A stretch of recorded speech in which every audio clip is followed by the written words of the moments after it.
Let's be friends.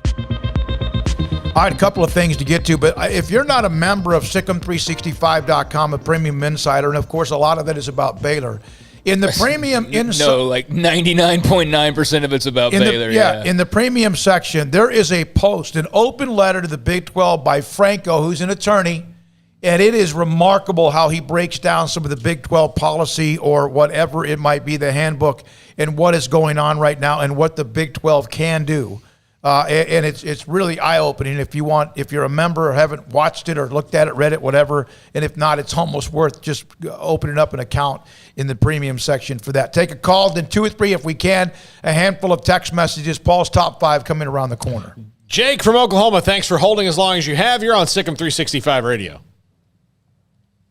Hello? Yes, go ahead. I was going to ask what y'all's opinion on if the Bedlam rivalry comes to an end. I've been hearing some rumors that some people don't want it to continue. And as an Oklahoma State fan, even though we might get our butts kicked most of the time, I still think that game's just such a historic game that I still want it to keep going. What is y'all's thoughts on that? You know, I've debated about, and that's been brought up before, and thanks for the call, Jake from Oklahoma, and be careful about hearing some rumors because there's a lot of them out there. I debate that because Oklahoma has dominated that rivalry just like over the years, but there was a stretch when Oklahoma State made a little bit of inroads, but it didn't last very long. If Oklahoma State beats Oklahoma and they're leaving for the SEC or not, it's a huge win for them. But it just doesn't happen very often. We've seen A&M and Texas disappear. We've seen Nebraska, Oklahoma disappear. We've seen other rivalries disappear. And I mean, you know what?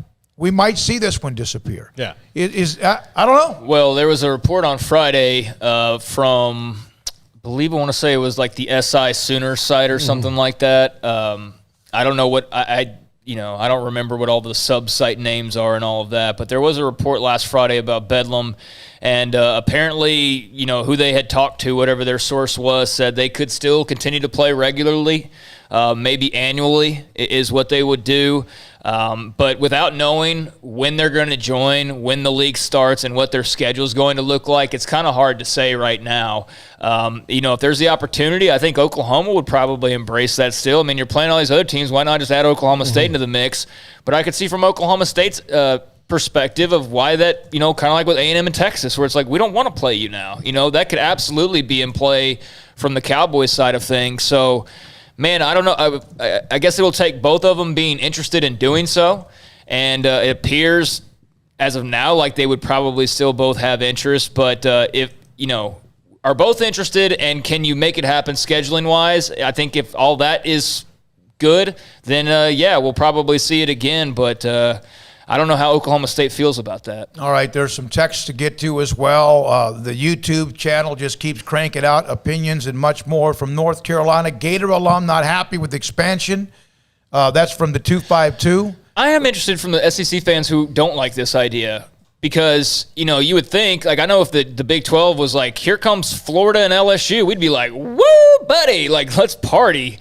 But I see some SEC fans are like, I don't really like this. And so I'm curious on their perspective, instead of just going, yay, everything the SEC does is gold. There are some people who are like, you know what, maybe tap the brakes a little bit. That's interesting to me. Well, and look, Texas notwithstanding, and I don't mean this to be a bash Texas thing, but right now they're going to step in and be, in the middle of the pack in the SEC, you would assume. Oklahoma could step in and be really good right away. So if you're Florida or Georgia, and a team that's been like you're trying to get past Alabama, the last thing you want is the other team that's been in the college football playoff coming into your league and maybe wrecking that too. Yeah, it's going to be interesting because it's a week in and week out thing. And it also depends on where you are, what division, what are the crossover games, what's your non-conference schedule. Well, and if you're in the SEC East, now granted, the SEC might do something really weird and different, but the easiest thing for them to do right away is to keep things East and West, is move Alabama and Auburn over the East and let the Western teams, the new teams, stay in the West. Well, and then who benefits from that? Oh, you in the Texas? Two teams coming in. And wait a minute. But you have to think that it's like, well, what's the easiest thing to do? Well, Alabama, you're in the East now, and then Florida's like, hey, Georgia. Yeah, Georgia. South Carolina. They're like, wait a minute. How come we have 4 maybe five power brokers, right? Would it be Florida, Georgia, Auburn, See, Alabama? That's the thing is that's where Texas and Oklahoma are going to make their little moves. It's going to be with stuff like that. It's not going to be like we're telling you this is how it's going to go because we know they can't do that now. They could in the Big 12, but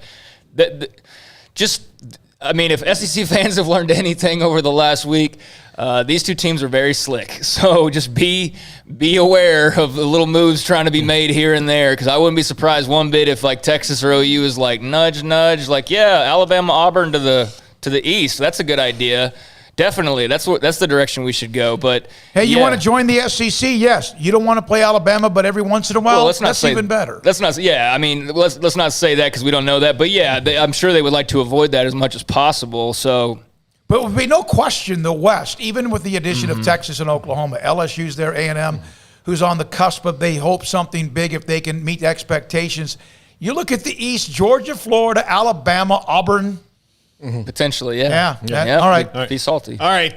Did not get a name on this one, but Vicksburg, Mississippi. Here we go. A place I went when I was a Cub Scout in third grade. How's it going? We're doing well. Thank you. This is Tiny. Hey, Tiny. How you doing? I'm great. just wondering, do you think that Texas and Oklahoma, if they do put Alabama to the east and Auburn and all them with having Georgia and Florida, you think that they compete against the SEC on those points? And you got LSU too. Yeah. I just got this on the YouTube. Thanks for the call, Tiny. Auburn wants to be in the East. Their historic rivalries are all in the East. Yeah. Makes sense. And obviously, a lot of the historic rivals are in the East with Alabama because they were part of the South or the SEC for so long.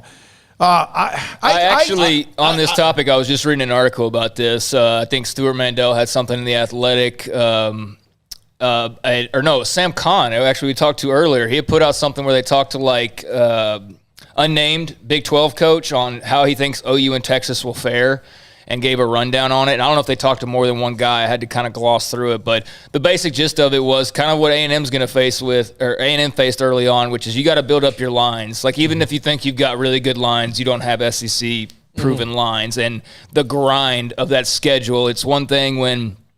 Yeah, you could have a good Big 12 stretch where you play Iowa State, Oklahoma, Texas, all in a row or whatever, but there's a Kansas around the corner, or there's a down Tech or a down Baylor or whatever. And the SEC, there's like a Vanderbilt on occasion, but there's not many of them. There's not. The thing is, you think about Ole Miss and Mississippi State, in the West, those are the teams that are thought of as below, but they're still better than most. They have Lane Kiffin and Mike Leach, so you're not going in there and getting a tickle fight. I mean, it's going to be a tough game. Yeah, SPH Huntsville. Go ahead. So basically, the gist of it was just kind of taking a look if you're interested, and you have a sub there, and what outsider thoughts are. But the basic gist I got from it was that it might take them a little bit of time, but to your question, yeah, they'll be fine eventually. They're just going to have to recruit a little bit better on the lines, build that up, and the skill guys, I think the coaches agreed that the skill guys will apply just fine. They have great skill players, and it's going to come down to the trenches. And A&M, they jumped out of the gates with Manziel, and that was great. But then they had to kind of readjust a little bit in their, who they were going after, who they were getting in recruiting, especially on the line. So I think there will be that slight adjustment, but I don't think there's anything preventing them from, winning some games early on. Yeah, and if you remember, A&M jumped out of there with Manziel because Mike Sherman recruited an SEC offensive line. Yeah, and a lot of them played in the NFL. Yeah. SPH Huntsville, Bama to East, not going to happen, trust me, which will be interesting to watch. Hey, I want to say hi again to the two guys from Hawaii that just wanted to – I did not realize, and I know we got to get to your top five. We will get to it. Hawaii, when they went through a lot of the changes, when those got behind their back – well, Western Athletic Conference had a meeting in a conference room at the Denver International Airport, all these teams, and Hawaii was left out. They were then put into a difficult situation. They were more negatives than positive, being located 2,500 miles to California. Lots of concern.